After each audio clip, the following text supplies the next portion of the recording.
Is dunking yourself into a cold and icy tub a good idea if you're trying to maximize your muscle gains? Well, some new scientific evidence suggests that maybe just a hot shower is all you need. Let's take a look.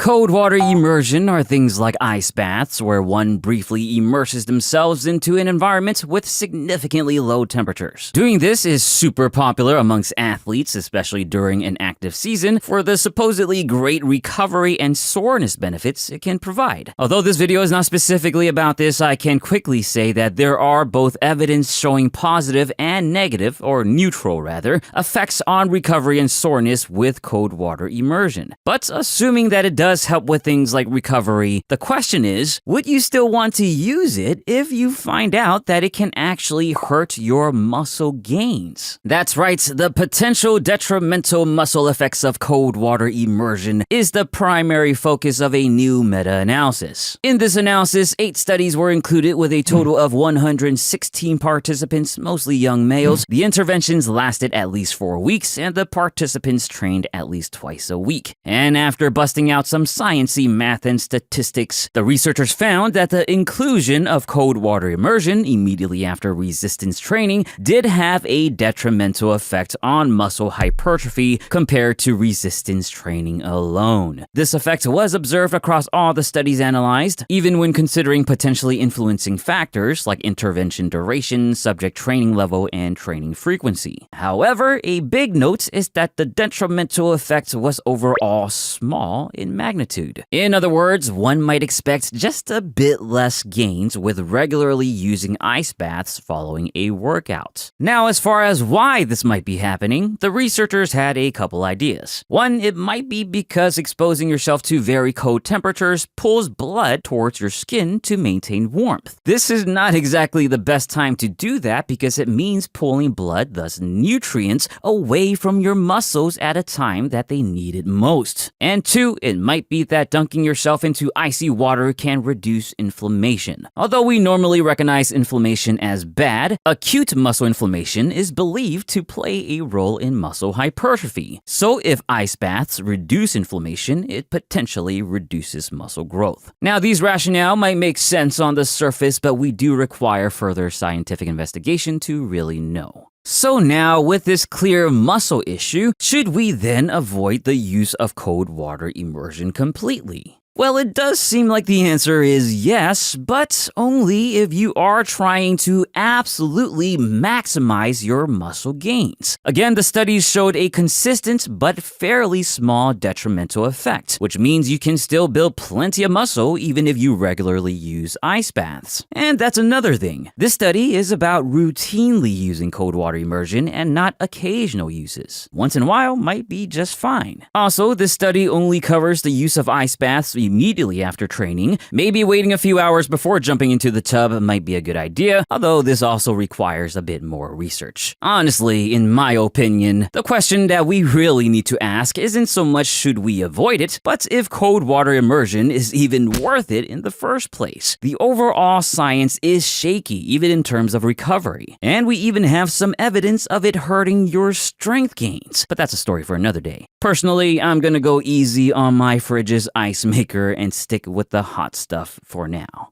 Other than that, if you enjoyed this video, please give it an immersive thumbs up and share it with your ice-loving friends. Subscribe for more and let me know what you think in the comments. As always, thank you for watching, and don't forget your protein.